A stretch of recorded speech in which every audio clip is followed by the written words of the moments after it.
Le salut est hors de portée des efforts de l'homme. Cette vérité première, qui devait être en même temps une intuition profonde, n'est pas réalisée par tous. C'est une constatation si habituelle qu'il faut l'intégrer dans les paramètres de toute recherche pastorale.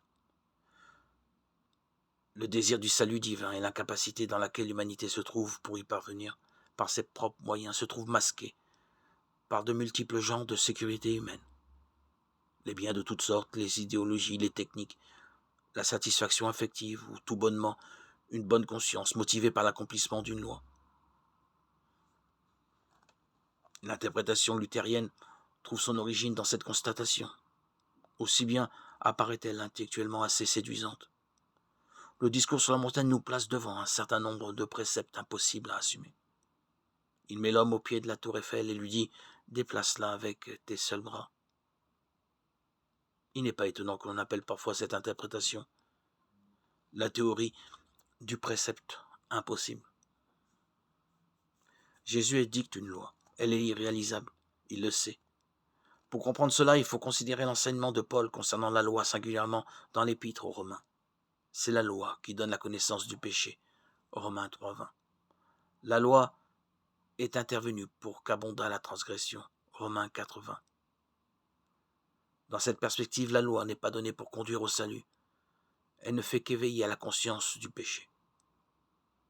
L'homme, ne découvrant pas par lui-même son incapacité fondamentale au salut, la loi la lui révèle. Incapable d'accomplir la loi, il réalise qu'il ne peut approcher la sainteté de Dieu. S'il est si faible devant la loi, à plus forte raison, est-il totalement dépourvu devant le salut. Voici l'homme acculé à l'épouvante devant sa finitude, voire au désespoir. Dès lors, son seul refuge est Dieu. Il faut bien faire appel à Dieu. Seul Dieu peut procurer le salut. Cette expérience a deux étapes. Lui fait découvrir la gratuité du salut. Aucune loi n'a pouvoir de sauver, non plus qu'aucun effort humain. Rien ne peut payer le salut.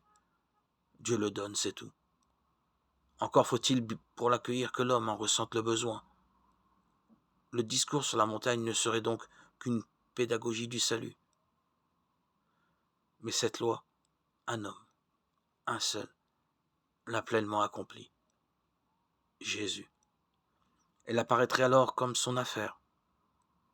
Jésus expose les principes que lui assume en leur totalité et en leur profondeur. Il a la sainteté même de Dieu.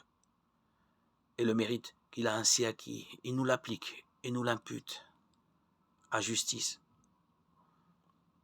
Le discours nous entraînerait donc dans un double mouvement.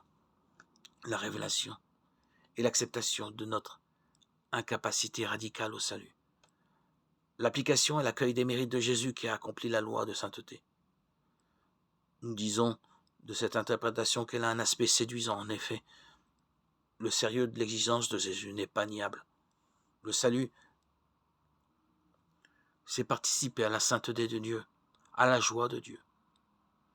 Cette sainteté est absolue et cette joie est totale.